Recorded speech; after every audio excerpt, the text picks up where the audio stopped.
পাখি কি অবস্থা দেখছো তুমি? পাখি পাখি কতগুলো পাখি।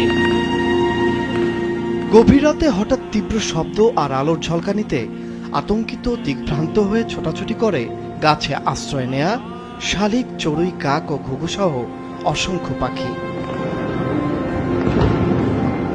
নতুন বছরের উৎসবের আলো যখন আকাশ রাঙাচ্ছিল, তখন অন্ধকার ডালপালায় লুকিয়ে থাকা ক্ষুদ্র প্রাণগুলোর জন্য নেমে আসে বিভীষিকা।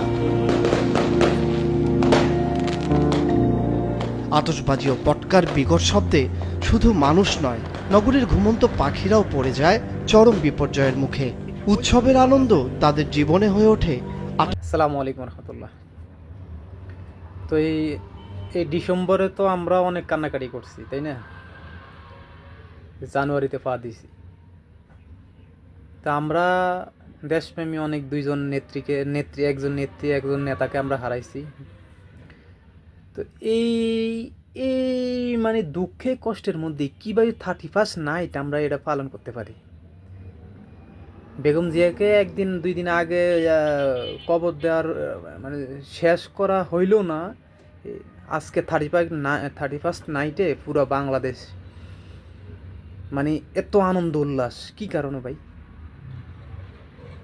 এই অবৈধ এটা নিষে থাকা দেওয়ার পরও কেন এই বাজি ফুটানো হইল? মানুষ কি ওই ওসমান হাদির কথা ভুলে গেছে?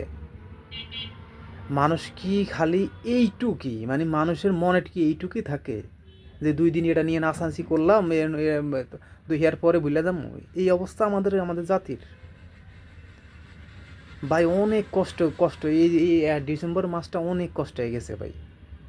বিশেষ করে ওসমান হাদির বিষয়টা তো ভুলতে পারতেছি না।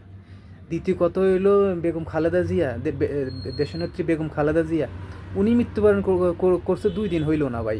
31st নাইটে আপনার এত আনন্দ উল্লাস ভাই, কেমনে পারেন আপনারা? সম্ভব কেমনে পারেন আপনারা? হ্যাঁ, দুইজন দেশপ্রেমী মানুষ আমরা হারাইলাম, আমরা অনেক দুঃখের থেকে বাইর হইতে পারলাম না, আর আপনারা এই অবস্থা। মানুষ খুবই সহজে ভুলে যায়, মানুষ। এই জন্য দুনিয়াতে ওই আবু তো আদনানে একটা কথা বলছেন, দুনিয়াতে আপনি আল্লাহ ছাড়া কেউ নেই।